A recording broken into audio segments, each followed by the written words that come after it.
All right, so it was Devouring. I was going through all these different baby things, and it ends up being Devouring. Of course it's Devouring. That's my thoughts on episode 33 of Ascendance of Bookworm, so let's jump right into it. So yes, despite me throwing a ton of theories out in my head of what possibly could be inflicting Dirk, I, for some reason, wasn't even thinking of Devouring, but that works. I'm not quite sure exactly why the goat milk has anything to do with the Devouring, unless maybe Mine figured out at some point that was something that she had done that was beneficial to her with her disease. I started going into theories about it being some sort of allergy or something like that, but again, Mine figures this out. So she immediately gets Lutz to get a Tao fruit, kind of similar to the experience that she had with that. Something that would absorb the mana that she has that's overpouring. And additionally going to Ferdinand to speak to him, in which time she reveals to him, I believe this kid has Devouring. Now, this is an interesting point because it's both having Ferdinand kind of give her the reality check that she needs. Well, okay, if he has this, then the only option for him is being adopted by a noble. And this is kind of the thing that I think puts in perspective Mine's situation versus any other child with Devouring. Now, I can already assume that being the case, that every other child that has Devouring is not going to have very many options compared to what Mine has. And yes, a lot of the benefit that Mine has right now is that she has knowledge of things that everybody else is not familiar with. Ferdinand knows her history. There's a lot of benefit to Mine, to the overall domain, that Ferdinand would be very driven to make sure that Mine goes to the right hands. But this is kind of more tragic in kind of revealing to us what it is like for most children. That they will make a contract with a noble, and that noble will basically just give them items, magic items to keep them alive, but then push them away, put them somewhere in a cage or something, and leave them there until they die, which is super tragic. I can't even imagine that idea. That this is one of I'm laughing because this is kind of hard to really accept, that you have the option here of letting Dirk die because he has too much mana and Devouring kills him, or he goes into a cage somewhere for a noble and just lives the rest of his life until he dies. Like, what is the benefit? Yes, he survives, but no, he doesn't. But the icing on the cake here is that Ferdinand is going to try. He's going to try to find somebody that would adopt him. And after they end up finding out how much mana capability Dirk does actually have, this gives him a better option. Because he has so much mana capability, his ability to find somebody is going to be a little bit easier. But still, the hopes that Ferdinand will find somebody that will take care of Dirk is the big question mark there. Obviously, the fact that it is a boy is going to make it more difficult, because then they can't, I guess, portray it as being a concubine or just an attendant. And that's, again, in the area of the difficulties they're really facing, the reality of the world itself. It's not always sugar-coated. And again, I do give the writer respect for not sugar-coating the situation. It was really cool, though, because we put a little bit of icing on the cake. Like, we finally said, okay, there's all these layers of uncertainty and difficulty. Now let's put one strawberry on there. And that's the fact that technically Mine herself can make a contract with Dirk, but only after she gets adopted by Karts. Because then she will be noble at that point, and then she could form her own contract with Dirk, and then she can take care of him. It was interesting to learn that Ferdinand put him at specifically a middle-class noble in mana capability. And they technically, after the cast at the very end, kind of put it in perspective and compared him to Mine. I don't know where in the light novel they pull this information, if it's actual conversations or if it's like maybe writer's notes.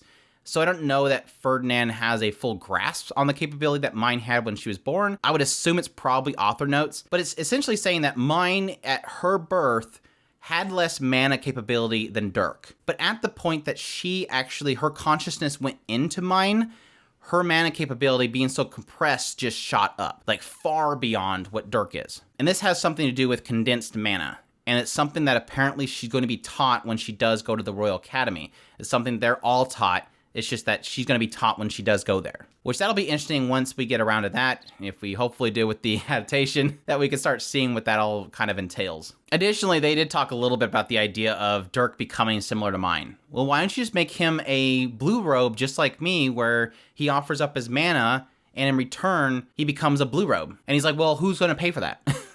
and if you pay for it, what does that mean to all the other orphans that you're supposed to be taking care of? Like, why are you going to choose favoritism and put all of your efforts into them and pull that money away from what you're doing with the orphans? Which was kind of a little bit disappointing that Mine didn't fight that a little more. But Ferdinand does want Mine to obviously keep this a secret, that nobody should know what's going on with Dirk. He's like, did he tell anybody else that he's a devourer? And he's like, no, I haven't told anybody. Okay, keep it that way, because if Santa Claus, High Priest, he's saying Santa Claus, if the High Priest learns about this, he's going to take advantage of it. Because he'll have 2 children with high manic capability in his presence. And guess which ones he's going to exploit more? The one that's defiant to him, or the one that can't make his own decisions right now? It's an easy answer. But that does technically put us in a really bad position, because we're talking about this other guy showing up from this other kingdom that is looking for devourers. And so now we have 2 sitting in here. To finish things off in this particular area of the storytelling, we obviously have Delia is very upset by this whole situation. She wants to find a cure. She's concerned for Dirk. At the same time, unfortunately, Mine's unable to tell her that she knows exactly what's wrong with Dirk and that they're trying to take care of it. All she can really say is that, oh, Ferdinand was here because, she's going to be fine. Dirk is going to be fine. He says that, Ferdinand says that we can keep him here and we're going to take care of him. And this is kind of upsetting, because I can only see this turning and blowing up in Mine's face. Obviously, she can't tell Delia. Delia would love to run to the High Priest and say, we have another devourer here. And I think that she probably, I hate to say this, but I think that she would tell the High Priest. Even if Mine says, yes, he has the devouring, and we have to keep this a secret, just between you and me, we're going to take care of him, all this stuff, I still unfortunately would see Delia telling the High Priest. And that sucks, and I don't think that she would tell the High Priest thinking that it will harm Dirk. I just see her telling the High Priest thinking it won't harm Dirk and it will benefit her. And I think unless Mine can really pound into Delia's head that that's the case, she would be willing to tell the High Priest. And that's the sucky part. But again, I think that this is going to blow up in Mine's face. That this is the one time she's lying to Delia, and it's going to blow up in her face. At the moment that Delia finds out that Dirk has devouring, which I think is going to happen, it's going to turn her against Mine, even though she's technically already still against Mine in a way. Let's be honest, Delia is not in the Mine camp completely. She's still in the I want to be a concubine route, even though Mine is specifically doing all this just to pull her out of that. Which was cool, because we did technically have a little bit of a development with Delia. We found out that she does not want to go anywhere near the orphanage. She's finally come to the church, at least, from the orphanage. It doesn't seem like she wants to have anything to do with that orphanage anymore. And going back to the place is pulling out some really nasty memories for her. And because she happened to walk in the door when Daniel wanted her to have an escort to the orphanage, Daniel basically forced Delia to do that. And I think that Mine went along with it. She wants to help at least pull Delia out of that fear of the orphanage and give her, again, a different focus than just becoming a concubine, but helping these children. Help these other children be in a similar situation as you and come out of that darkness. If you don't like the orphanage, help me. Let's put your focus into helping those children so they don't have the same experience you. I love the fact that when she opens that door, there's all these welcoming eyes, and it's clean, and it's well lit, versus what she's experienced before. Yes, that original shot that we got when Mine first went to the orphanage and opened those doors, and there was these bony kids just laying around suffering. Mine's fixed that, and Delia has to realize that it can be fixed, that they can improve the lives of these children. Enough that she rushed in there the moment that she's seen that Dirk was rolling over. She wasn't that afraid. When it comes to Dirk, she'll push herself. I think it's cute. The Delia Dirk thing has been really, really cute. I just, again, I hope it doesn't blow up in Mine's face. And yeah, technically they did wrap up the episode with Delia being told by, I forget what his name is, the other guy that is under Ferdinand. Essentially, it looks like he told Delia that they were looking for somebody to adopt Dirk. And I don't know how much he told her, but it's obvious that possibly he revealed to her, thinking it was okay for her to know, that they're looking for somebody to adopt him. Maybe he didn't tell her that Dirk had devouring. Maybe he felt that it was okay to say that much. Or again, maybe he's trying to cause some sort of rift in there. Maybe cause her to go and talk to the High Priest. I don't know. I don't know that character too well, Mr. Freckles. I don't know who he is very well, but he could be possibly trying to create a stir. But I'm hoping we'll probably get an answer to that in the next episode. But yeah, she's very upset. She's pushing on Fran.